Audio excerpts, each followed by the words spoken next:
5, 6, 7, 8, 9, 10 এই সোশিয়াল সায়েন্সৰ যিবোৰ কিতাপ বুৰঞ্জীৰ যিবোৰ কিতাপ এই কিতাপবোৰ খুব ধুনীয়াকে পঢ়িবা আৰু সজোৰে পঢ়িবা আমাৰ আৰু এটা বদনাম বেয়া আছে আমি কিতাপবোৰ বিকি দিওঁ কিতাপবোৰ কিমান আছে সানা খাওঁ খালি কিতাপবোৰ বিকো বেয়া কিতাপ প্ৰথম শ্ৰেণীৰ কিতাপখনো কেতিয়াবা তোমাক বৰ ডাঙৰ ইনফৰমেশ্যন দিব পাৰে ডাঙৰ সোৰ্স হ'ব পাৰে সেইকাৰণে বলে কিতাপবোৰ ইছনি পালে আনক দি দিব পাৰে কিন্তু পঢ়িব পাৰে কিন্তু ঘূৰাই লৈ আহিবা কেতিয়াও কিতাপ নিবিকিবা নিজৰ লিখা এক্সাৰসাইজ নোটবুকখন কেতিয়াও নিবিকিবা থৈ দিবা এইবোৰ মেমৰি হয় তোমাৰ 20 বছৰ 30 বছৰ পিছত এই প্ৰথম শ্ৰেণীৰ লিখা হ্যান্ডৰাইটিং এটা কেনেকুৱা আছে তোমাৰ চাবলৈ মন গলে চাবলৈ খুব ভাল লাগিব গতিকে সেইকাৰণে তোমালোকে কেতিয়াও এইবিলাক নিবিকিবা আৰু ইয়াত কি কোনবোৰ কথা আছে মানে এতিয়া মই যেটো পৰীক্ষা পাছ কৰিছো এই পৰীক্ষাটোত বুৰঞ্জীৰ বহুত প্ৰশ্ন আহে বুৰঞ্জী মই নিজে বিষয়গতভাৱে বুৰঞ্জী পঢ়া নাই মই হাই সেকেন্ডাৰীটো মোৰ বুৰঞ্জী নাই ডিগ্ৰীটো নাই মাষ্টাৰ ডিগ্ৰীটো নাই কিন্তু মই বুৰঞ্জীৰ বহুত প্ৰশ্ন কৰিবলগীয়া হৈছে বা কৰিবলৈ মই বাধ্য বুৰঞ্জী মানে অসম বুৰঞ্জী ভাৰত বুৰঞ্জী অসম বুৰঞ্জীৰ কোনবোৰ কথা আছে প্ৰাগৈতিহাসিক যুগৰ মহিৰংগ দানৱ তাৰ পিছতে নৰকাসুৰ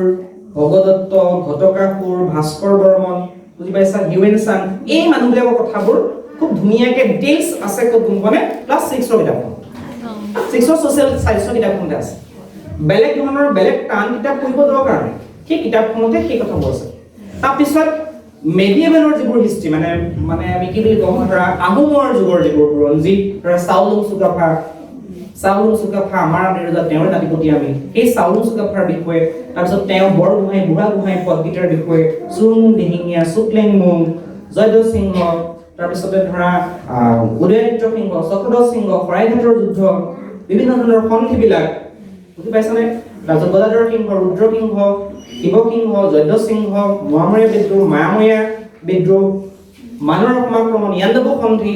এই গোটেই কথা বতৰাবিলাক ক'ত আছে হল মানে 7 ৰ কিতাপত আছে 7 ৰ সোশ্যাল সায়েন্সৰ কিতাপ পাইছা তুমি পাইছা না ভালকে চাব পাবা তাৰ পিছত এই পিছৰ কথাবোৰ তাৰ পিছৰ যিবোৰ কথা ধৰা ব্ৰিটিছৰ অসমলৈ ব্ৰিটিছৰ আগমন এই কথা বতৰাবিলাক 8 9 10 ৰ সোশ্যাল খনতে আছে মই ক'ব খুজিছো কি যে এই পৰীক্ষাবিলাকৰ যিবোৰ বিষয় চাৰিটা বিষয়ৰ ওপৰত বেছিকৈ প্ৰশ্ন সোধে বুৰঞ্জী হওক ভূগোল হওক তাৰ পিছতে ধৰা ইতিহাস আৰু জিওগ্ৰাফি এই চাৰিটা বিষয়ৰ কাৰণে তোমালোকে যিবোৰ কিতাপ পঢ়ি আছা নহয় তাৰ আটাইতকৈ ইম্পৰ্টেণ্ট কিতাপ আছে সোশ্যাল সায়েন্সৰ কিতাপখন তোমালোকে যদি সচেতনকৈ পঢ়ি থোৱা নহয় তোমালোকৰ পিছত বহুত কাম আহিব কাৰণে এই কিতাপখন খুব ভালকে তোমালোকে ল'বা তাৰ পিছত সংবিধান নামৰ যেটো বিষয় আছে তোমালোকৰ সংবিধান নিশ্চয় তোমালোকে ভাৰতবৰ্ষ সংবিধান নামৰ গ্ৰন্থখনৰ মাধ্যমে দিয়ে চলি আছে ইণ্ডিয়ান কনষ্টিটিউচন তাৰ বহুত প্ৰশ্ন এই পৰীক্ষাটোত পঢ়ে তাৰ বেসিক কথাখিনি ক্লাছ 7 মানতে আছে 6 7 ৰ কিতাপতে আছে গতিকে 6 7 ৰ কিতাপখনৰ পৰা বহুত ইনফৰমেশ্যন তোমালোকে কালেক্ট কৰিব পাৰা ওপৰলে গৈ থাকিলে বেছি কালেক্ট কৰিব লাগিব মই তোমালোকক বয়সত কৈছো যে প্ৰতিযোগিতামূলক পৰীক্ষাৰ প্ৰস্তুতিৰ কাৰণে এমএ পাছ কৰিবলৈ ৰৈ থাকিব নালাগে সেই প্ৰস্তুতিৰ সাধাৰণ প্ৰাথমিক আখৰাটো তোমালোকৰ এতিয়াৰ পৰা আৰম্ভ কৰিব পাৰা এনেকৈ তলে এই পৰীক্ষা যে পঢ়িবা সেই প্ৰস্তুতি খালি সেই প্ৰস্তুতি কৰাৰ পিছত পৰীক্ষা যে দিবা পৰীক্ষা পাছ কৰি যাবা খালি ডিলিটটো নকৰিবা এই ডিলিট বটনটো প্ৰেছ নকৰিবাচোন বুজি পাইছা নে কথা কি কৈছে অলপ ৰাখি যাবা আৰু কিছুমান ইম্পৰ্টেন্ট কথাবোৰ বেছি গুৰুত্ব দি বুজি পঢ়ি যাবা তেতিয়া প্ৰস্তুতি হৈ যাব বেলেগ কোনো জটিল কাহিনী নাই সফলতাৰ আৰৰ জটিল কাহিনী নাই একেবাৰে সহজ কাহিনী খালি অকণমান মনটা লাগে ডাঙৰকৈ সপোন দেখাৰ হাবিয়া অকণমান লাগে একো ডাঙৰ কথা নহয় এই পৰীক্ষাটো কোনোবাই পাছ কৰিছে একো ডাঙৰ কাম কৰাই নাই কিন্তু ল'ৰাটো বা ছোৱালীজনীৰ এটা বস্তু আছে কি জানানে সেইটো যিবোৰ আন মানুহৰ নাই হৈছে তেওঁৰ ধৈৰ্যমান আছে ধৈৰ্যটো অকণ বেছি দাম যে দিনটো ধৰা 12 ঘণ্টা 10 ঘণ্টা পঢ়িব লাগিব বেছি দুই এখন কিতাপ পঢ়িব লাগিব সেই কামটোহে কৰিব লাগে বেলেগ একো কৰিব নালাগে অকণমান সচেতন হৈ ষ্টাডি কৰিব লাগে এই ষ্টাডিত সহায় কৰিব এখন কিতাপে এখন আছে ইয়াৰ বুক অসম ইয়াৰ বুক এই কিতাপখন যদি তোমালোকৰ নাই এখন 2015 ৰ মোৰ ল'ৰালৈকে লৈ আহিলো 2021 ৰ কিতাপখন ওলাই গ'ল এতিয়া প্ৰত্যেক বছৰে ইয়াৰ বুকখন ওলাই থাকে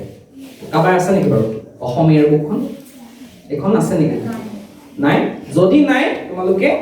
আন এখন কিতাপ ল'বা এই মই কৈছো বেসিক কথাখিনি বহুত ভালকে আছে এখন খুব ল'বা তোমালোকে দেই একদম ইম্পৰ্টেণ্ট কিতাপবিলাক যদি এইবোৰ খুব ইম্পৰ্টেণ্ট হয় এনেকুৱা জাতীয় কম্পিটিটিভ এক্সাম যি এক্সামে নিদিয়া কিয়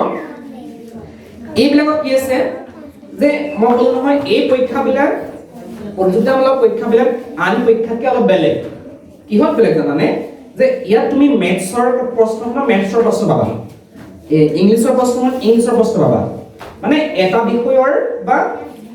বিষয়ৰ নিৰ্দিষ্ট সাবজেক্ট থাকিব সেইটোৰে নিৰ্দিষ্ট প্ৰশ্ন থাকিব কিন্তু কম্পিটিটিভ এক্সাম বিলাকত কি হয় এখন প্ৰশ্নৰ আগতে কেইবাটাও বিষয়ৰ প্ৰশ্ন থাকে সেইকাৰণে কেইবাটাও বিষয়ৰ জ্ঞান থকা কিতাপ পঢ়িব লাগিব নালাগিব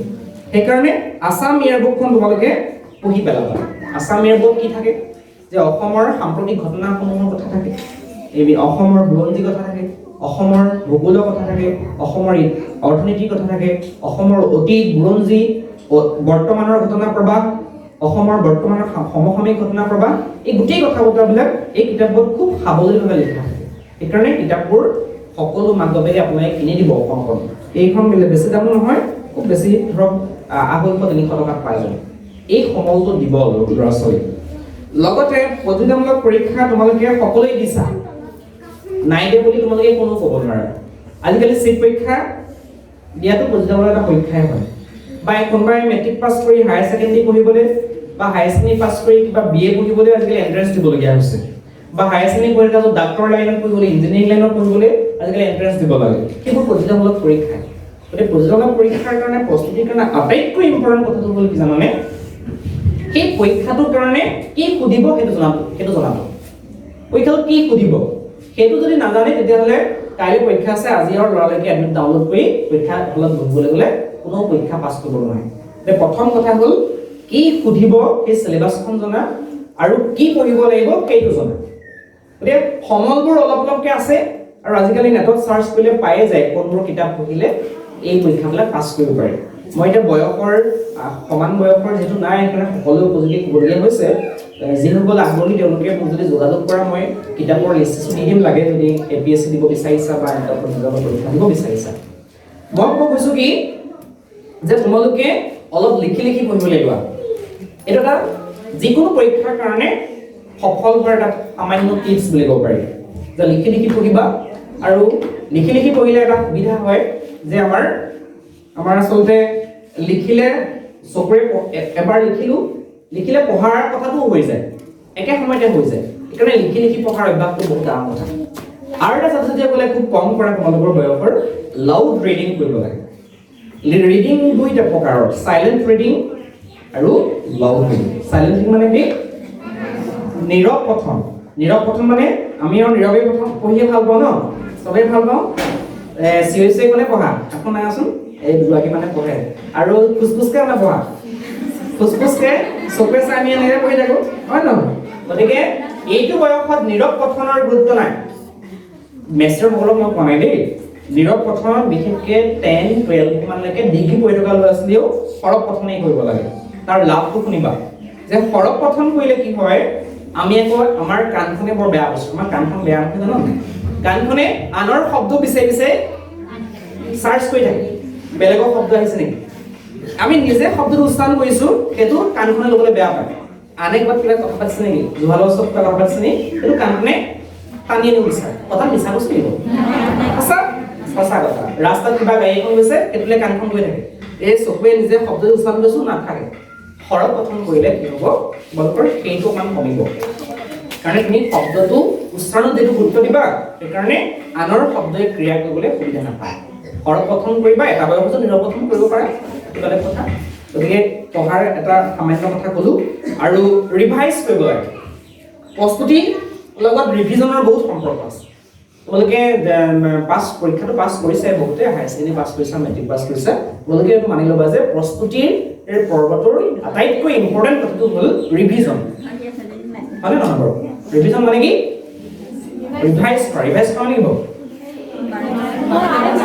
পুনৰ পঢ়া এটাকে পঢ়িলো আকৌ পঢ়িলো মই এটা টিপছ মই শিকাই দিছো এই জানানে কিতাপখন পঢ়িলো নহয় গোটেইখনে সিলেবাসত আছে হৈ গৈছে সিলেবাসত আছে প্ৰথম এবাৰ পঢ়িবা প্ৰথম পেজটো পঢ়িবা নহয় পঢ়ি গলা তাৰপিছত এবাৰ শেষৰ পৰা পঢ়িবা শেষৰ পেজটো পঢ়িবা অল টাইম পঢ়িবা প্ৰথম বহিখন প্ৰথম পেজত পঢ়িবা পিছৰ বহিখন শেষৰ পেজত পঢ়িবা তেতিয়া কি হয় প্ৰথম কথাও গুৰুত্ব দিব পাৰি শেষৰ কথাও গুৰুত্ব দিব পাৰি এইটো বহুতে নকৰে এইটো তোমালোকে কৰিব পাৰা এইটো কৰিলে কি হয় যে প্ৰশ্নটো প্ৰথমবাৰ আহিব পাৰে শেষৰবাৰ আহিব পাৰে মাজৰবাৰ আহিব পাৰে ইম্পৰ্টেন্সটো সকলো মানে বিষয়তে সমানে পৰি যায় এই কথাটো এটা গুৰুত্বপূৰ্ণ কথা যে প্ৰস্তুতি বুলি কোৱাৰ লগে লগে এনেকুৱা পৰীক্ষাবিলাকৰ ক্ষেত্ৰত সাক্ষাৎকাৰৰ কাৰণে এটা প্ৰস্তুতি কৰিবলগীয়া হয় আমাৰ মানুহবিলাকৰ ক্ষেত্ৰত আজিকালি কি হৈছে মানে আগৰ এইবোৰ সংস্কৃতি নাছিলে এইবোৰ দুষ্কৃতি আহিছে স্যাৰ মই দুষ্কৃতি শব্দটো প্ৰয়োগ কৰিছো যদি ভুল হৈ উঠাই ল'ব সদনে যে এজন মানুহৰ ঘৰলৈ এজন আলহী আহিছে তেওঁক আনি পেলাই আমাৰ পঢ়ি থকা ছাত্ৰ বা ছাত্ৰীগৰাকীয়ে এষাৰ মাত নিদিয়ে তেওঁক মাতি থাকিব লাগে যে আমুক আহিছে মাত এষাৰ মাত চিনাকি হ'ল এইটো কেনেকুৱা সংস্কৃতি সেই দুষ্কৃতি বুলি কয় তুমি কোনোবা আহিছে তুমি পঢ়ি আৰু পৰীক্ষা থাকক আৰু MA পৰীক্ষা থাকক কিন্তু অতিথি সাক্ষাৎ দামোদৰ তেওঁ আশীৰ্বাদ পাবলৈ তুমি তেওঁক মান দিয়াই না তোমালোকক মই কৈছো গৃহস্থলে ঘৰলৈ কোনোবা যদি আহে গৃহস্থ নাথাকে মা দেউতা নাথাকে বা থাকিলেও আহি তেওঁ বহি তেওঁৰ লগত দুআষাৰ বহি কথা পাতি তুমি তেওঁক লেকচাৰ দিব দৰকাৰ নাই অন্তত তেওঁ সামান্য সৌজন্যমূলক কথা বতৰা পাতিবলৈ লোৱা এজন ছাত্ৰ তেওঁ খুব ব্ৰিলিয়েণ্ট তেওঁ ইঞ্জিনিয়াৰিং পাছ কৰিছে ভাল ৰিজাল্ট 8 point something তেওঁ CGPA তেওঁ কৈছে স্যাৰ মই পৰীক্ষা দিব বিচাৰো খালি মই কথা পাতিব নাজানো নহয় তাৰমানে এই পৰীক্ষাবিলাকত কথা পতাত নম্বৰ আছে কথা পতাত 200 নম্বৰ আছে তুমি এজন মানুহৰ তুমি লিখি পেলাই মুখস্থ কৰি লিখি এই তেওঁ মূল্যায়ন কৰিব নোৱাৰি যে তুমি কথা পাতিব নাজানে অৰ্থ নাই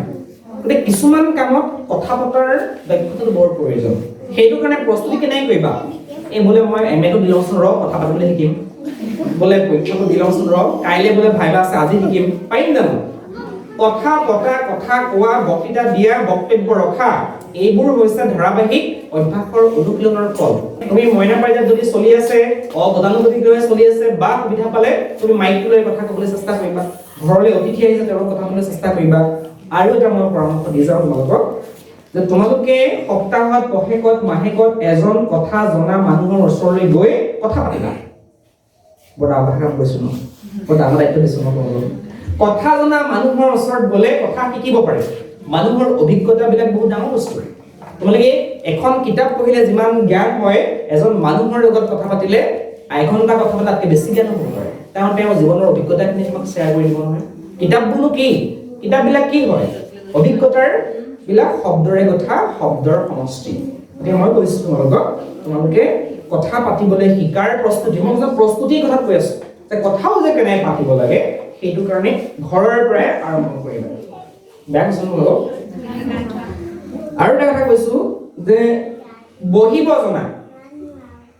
বহিব নাজানো জানো ন জানো নাই বহিব জনা খোজ কাঢ়িব জনা এইটো পৰীক্ষাবিলাকৰ কাৰণে বৰ ডাঙৰ কাৰণ তুমি সময় আহিছা তিনিজন বিভক্ত পণ্ডিত ৰিটায়াৰ্ড IAS অফিচাৰ থাকে IPS অফিচাৰ থাকে বহুত কথাই জানে জীৱনৰ 30-35 বছৰ বিভিন্ন ঠাইত দেশৰ বিভিন্ন অঞ্চলত চাকৰি বাকৰি কৰি অভিজ্ঞতাৰে পুষ্ট সকলো বিষয়ৰ সামান্য মানে মেক্সিমাম জ্ঞান থাকেই তেওঁলোকৰ সেই কিছু মানুহৰ ওচৰত আহি তুমি কেনেকৈ সোমাবা সেইটো চাব তুমি কেনেকৈ বহিছা বহি আহি চকীখনত তুমি ভৰিৰ ওপৰত বহিছা নেকি তুমি মুজুঙা হৈ বহিছা নেকি তুমি সুধিলে প্ৰশ্নটোৰ উত্তৰ কেনেকৈ দিছা তুমি চকুতে কথা ক'ব পাৰিছানে তুমি কিবা এটা প্ৰশ্ন সুধিছে টান পাইছা এই টান পাওঁতে তোমাৰ কাণবোৰ ৰঙা হৈ গৈছে নেকি এই কথা দুটাবিলাক এই পৰীক্ষাবিলাকত চায় বুজি পাইছা কি কৈছো গতিকে সেইকাৰণে তাৰমানে আমাৰ যিটো ব্যক্তিত্ব বুলি কয় ব্যক্তিত্ব মানে সৰুবিলাকে চাগে বুজা নাই যে কোনোজন মানুহক কথা পাতিলে খুব ভাল লাগে লাগে নাই বৰ ভাল লাগিলে কোনোজন মানুহক কথা পাতিলে এই মানুহজন বৰ বেয়া লাগিলে দেই লাগে নাই বাৰু এই যে এজন মানুহৰ লগত কিছু সময়ক্ষণ অতিবাহিত কৰাৰ পিছত মানুহজন সম্পৰ্কে যে ধাৰণা হয় সেইটোৱে হৈছে ব্যক্তিত্ব সেই ব্যক্তিত্বটো তোমাৰ কথা কোৱাৰ ধৰণ কৰণ তুমি প্ৰক্ষেপ কৰা শব্দ এই গোটেই কথা বিলাকত প্ৰতিফলিত হয় তোমাৰ মুখৰ এক্সপ্ৰেছন হাতৰ ৰঙী ভংগী বুজি পাইছানে তোমাৰ তুমি কাপোৰ কেনেকৈ পিন্ধা কেনেকৈ কথা কোৱা কেনেকৈ থিয় হোৱা কেনেকৈ সোমাই অহা এই গোটেই কথা বিলাকত মানুহজনৰ পৰিচয়টো ফুটি উঠে এজন পুলিচৰ পৰিচয়টো এজন শিক্ষকৰ পৰিচয়তকৈ বেলেগ হয় কেনেকৈ গম পাওঁ সাজ পোছাক ধৰণ কৰণ কথাৰ ওলাই নপৰে জানো সেইটো এই পৰীক্ষাবিলাকৰ কাৰণে বৰ মানে আৱশ্যকীয় দিশ তোমালোকে সেইকাৰণে যিটো জানা চকুত হৈ ক'বা কিবা চুচুক চামাক তল বুজিয়া হৈ কথা নকবা যেতিয়া ক্লাছত কথা কোৱা শিক্ষকক জনাটো সবলভাৱে সাৱলীলভাৱে আত্মপ্ৰত্যয়েৰে ক'ব লাগে আৰু নজনাটো নাজানো বুলি বিনয়েৰে ক'ব পাৰিব লাগে আৰু বহুতে তোমালোকে এইটো কাম কৰা বুজিছানে বুলি কওঁ ক্লাছত পঢ়াই থাকোঁতে নুবুজাটো কি বুলি কওঁ আমি বুজিছো ছাৰ কোৱা নাই বাৰু কি কয় হয় নহয় নক'বা যদি কোৱা এতিয়াও নক'বা নুবুজাটো নাই বুজা বুলি নজনাটো নাই জনা বুলি ক'বলৈ কেতিয়াও লাজ নকৰিবা সেইবোৰ উপদেশ নহয় দেই তোমালোকক এইবোৰ সৰু সৰু কথা জনা কথা পুনৰ আলোচনা কৰিছোঁ গতিকে আজি যিটো বিষয় দিছে প্ৰতিযোগিতামূলক পৰীক্ষাৰ প্ৰস্তুতি সেইকাৰণে তোমালোকক এই ক্ষেত্ৰত সহায় কৰিব পৰা এখন আন এখন কিতাপৰ কথা মই ক'ব খুজিছোঁ কিতাপ নহয় ঠিক আলোচনী সেইখন হৈছে প্ৰান্তিক আলোচনীখন এনেকুৱা মানে কম্বিনেশ্যনত মানে বিভিন্ন বিষয়ৰ সমন্বিত এটা ৰূপৰ খুব জ্ঞানৰ ভঁৰাল তাত কলা আছে বিজ্ঞান আছে তাৰপিছতে জেনেৰেল নলেজ আছে অসমৰ কথা থাকে ভাৰতৰ কথা থাকে উত্তৰ পূৰ্বাঞ্চলৰ কথা থাকে বিশ্বৰ কথা থাকে সাহিত্য থাকে বিজ্ঞান থাকে সকলো বিষয় থাকে এইকাৰণে আলোচনী সাধাৰণতে আলোচনীবিলাকত বিভিন্ন বিষয়ৰ সমন্বিত একতা ৰূপে আলোচনী প্ৰান্তিকখন খুব ভাল আলোচনী সকলো বয়সৰ ল'ৰা ছোৱালীয়ে পঢ়িব লাগে বুজি পাইছানে প্ৰান্তিকখন পঢ়িবা তোমালোকে আজি এই কামটো কৰিবা আছামিজ ই পেপাৰ এপ এইটো ডাউনলোড কৰি প্লে ষ্টৰত গৈ ইনষ্টল কৰি দিবা সেইবা সদায় ৩-৪খন বাবেগত পঢ়িবা তুমি চাবা তোমাৰ আগতকৈ বহুত ইনফৰমেশ্যন পাইছে কাৰণ তুমি পৰীক্ষা দিবলৈ কিন্তু প্ৰস্তুতি কৰিবই লাগিব আৰু পৰীক্ষা নলে দিবই লাগিব কিবা এটা হ'বলৈ বুজি পাইছা কথাটো মোবাইলটো তোমালোকে চলোৱা গেম খেলি সময় অতিবাহিত কৰা জানো বহুতে কৰা আৰু আজিকালি অনলাইন ক্লাছৰ কথা গেম মোবাইল এটা নহ'লেও নহয় বুলি কয় তোমালোকে এটা কাম কৰিবা ইউটিউবটো চোৱা তোমালোকে ইউটিউব চোৱা নহয় ন ছাত্ৰ ছাত্ৰীবিলাকক কৈছোঁ তোমালোকে তাত কেইটামান বহুতে জানে ষ্টাডি আই কিউ বুলি এটা চেনেল আছে ষ্টাডি আই কিউ সেই চেনেলটো তোমালোকে ছাবস্ক্ৰাইব কৰিবা ষ্টাডি আই কিউ তাৰপিছত আন এটা চেনেল আছে আন একাডেমি সেই চেনেলটো ছাবস্ক্ৰাইব কৰি দিবা আন এটা চেনেল আছে বৈদিক একাডেমি এই চেনেলটো ছাবস্ক্ৰাইব কৰি দিবা কৰি থৈ মাজে মাজে এই যে টাইম পোৱা নহয় তোমালোকে মোবাইলটো পিটিকি কিবা কিবি ফেচবুক হওক হোৱাটছএপ হওক বা অন্যান্য মনোৰঞ্জনৰ কিবা কিবি চাই থাকা সেইটোৰ সলনি এইটোত অকণমান সময় দিবাচোন অকণ সময় দিবা মই প্ৰস্তুতি কৰিবলৈ এপাছ কৰিব নালাগে দেই এতিয়াবা চাই গ'লে সেই প্ৰস্তুতিটো হৈ যাব তাৰপিছত তোমালোকে এটা কাম কৰিবা নাই বাৰু কৰিবা দুয়েকে কৰিলেও হ'ব এজনে যদি আজি ইয়াৰ পৰা গৈ কৰেগে মই বক্তব্য ৰখাৰ সফল হ'ল বুলি ভাবিম প্লে ষ্টৰত আৰু কিছুমান এপছ আছে তোমালোকে চাইছা যদি বাৰু জানাই তাত কিছুমান আছে যে general knowledge Assam general knowledge Assam জিকে ইণ্ডিয়ান হিষ্ট্ৰী জিকে ইণ্ডিয়ান পলিটি জিকে ইণ্ডিয়ান জিঅ'গ্ৰাফি জিকে বুজি পাইছানে কাৰেণ্ট এফেয়াৰ্ছ জিকে এনেকুৱা মানে বহুত ধৰণৰ এপছ আছে যিবিলাক কিছুমান কুৱেশ্যনৰ ছেট থাকে সেই ছেটবিলাক নিজে নিজে কৰিব পাৰি বুজি পাইছানে মোবাইলতে শিকি যাব পাৰি এই যে কৈছে প্ৰতিযোগিতা পৰীক্ষাৰ প্ৰস্তুতি এটোত মই আৰু এটা কৈ থৈছো তোমালোকক কৈছো আজিৰ যুগত হাৰ্ড ৱৰ্কৰ দিন নাই হাৰ্ড ৱৰ্ক লাগিব অকণমান তাত যোগ কৰিব লাগে SMART কি হয় স্মাৰ্টফোনৰ দিন হয় নহয় গতিকে স্মাৰ্টফোনৰ দিনত আমি কি কাম ফোনৰ ঠাইত ৱৰ্ক লগাই দিছোঁ কি হ'ব স্মাৰ্ট ৱৰ্ক চ' hard work plus smart work কৰিব লাগিব বলতো মোবাইলটো যিটো আছে সেইকাৰণে সেই কামখিনি কৰিবা কি হৈছে তোমাৰ ভাগৰ লাগিছে ইমান মুখখন এনেকৈ ধৰিছা যে কিয় ভাগৰ লাগিছে যদি কোৱা গান এটা গাই তুমি গতুৱা গোলাপ কলি থাকোতে সময় সখী জীৱনৰে ফুট গলি যায় পিছত তুমি গাবা জীৱনৰ ফুট গলি গৈ আছে হয়নে জীৱনৰ ফুট কাৰ ফুট কৈছো সময়ৰ ফুট হয়নে গতিকে জীৱনৰ ফুট গলি গৈ থকাৰ মুহূৰ্তবিলাকত আমি ধৰি ৰাখিবলৈ চেষ্টা কৰিব লাগে পিছলে কাৰেণ্টে আগফালে গৈ আছে কিন্তু সময়ৰ টিপেণ্ডাল সদায় আগফালে কয় নহয় জানা না পাৰ হৈ যোৱা সময় নিক্ষেপ কৰা শব্দ কেতিয়াও ঘূৰি নাহে আজিৰ দিনটো কেতিয়াও ঘূৰি নাহে এই মোৰ কাৰণে এই স্মৰণীয় মুহূৰ্ত তোমালোকৰ কাৰণে কি নাজানো হয়তো তোমালোকৰ কাৰণে স্মৰণীয় হ'ব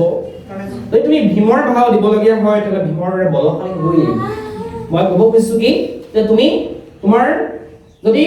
আকাশখন সেই সপোনৰ দখলাটোৰে বগাই যোৱা পিছৰ প্ৰান্তটো যদি আকাশ হয় আৰু সেই আকাশৰ সীমা যদি টাচ কৰিবগৈ লাগে আৰু তেতিয়া তুমি কিন্তু এতিয়াৰ পৰাই অলপ বল উঠাব লাগিব মই সেই বলটো শাৰীৰিক বলৰ কথা কোৱা নাই শাৰীৰিক বল লগে লগে মানসিক বল আৰু সেই কাৰণে মানসিক পুষ্টিৰ আটাইতকৈ সফল আৰু আটাইতকৈ মানে উৎকৃষ্ট বস্তু কিতাপক তোমালোকে আগবাঢ়িব মই এইবোৰ অভিজ্ঞতাৰ পৰা কৈছো থিয়ৰি কোৱাই নাই মই জীৱনৰ কথা কৈ আছো চিকেবি কলেজ মোৰ আপোন কলেজ সেই কলেজখনে মোক দুই হাতেৰে যদি সহায় নকৰিলেহেঁতেন মোৰ ইমানেই আৰ্থিক অৱস্থা বেয়া আছিলে যে মই ডিগ্ৰী কমপ্লিট কৰিব নোৱাৰিলোহেঁতেন চিকেবি কলেজৰ 5 বছৰ মই এখন কিতাপ কিনিবলগীয়া হোৱা নাই সব কিতাপ চিকেবি কলেজৰ লাইব্ৰেৰীৰ পৰা পাইছো বেনু ছাৰ বাইদেউ বেনু ছাৰ আমাৰ গাঁৱৰে বেনু ছাৰ বাইদেৱে মোক সেইখন সহায় কৰিছে আৰু মই চিকেবি কলেজৰ লাইব্ৰেৰীৰ বেষ্ট লাইব্ৰেৰী ইউজাৰ আছিলো 2008-9 বৰ্ষত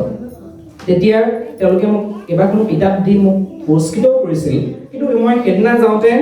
লাইব্ৰেৰীত গৈ দেখিছো যে কিতাপ পঢ়া মানুহ কিবা নাই কিতাপ পঢ়া মানুহৰ সংখ্যা কমি গ'ল এতিয়া অকল মোবাইলত ব্যস্ত মোবাইল খুব ভাল বস্তু তুমি ইউজ যদি ভালকৈ কৰিব নোৱাৰা তোমাক বিপথে লৈ যাব তোমাৰ সময়টো বৰবাদ কৰিব কাৰণ মই তোমাক কৈছো মোবাইলৰ পৰা অকণমান সময় কম্প্ৰমাইজ কৰি কিতাপত দিয়া এই কাম তোমালোকে কৰিবা বেয়া বস্তু মই কোৱা নাই দেই আজিৰ ইনফৰমেশ্যন টেকনলজিৰ যুগত মোবাইলটোৰ বহুত সুবিধা আছে গুগল ইউটিউবৰ পৰা শিক্ষালৈ এই কম্পিটিটিভ এক্সামবিলাক পাছ কৰিবলৈ সহায় হৈছে মোৰ নিজৰ সহায় হৈছে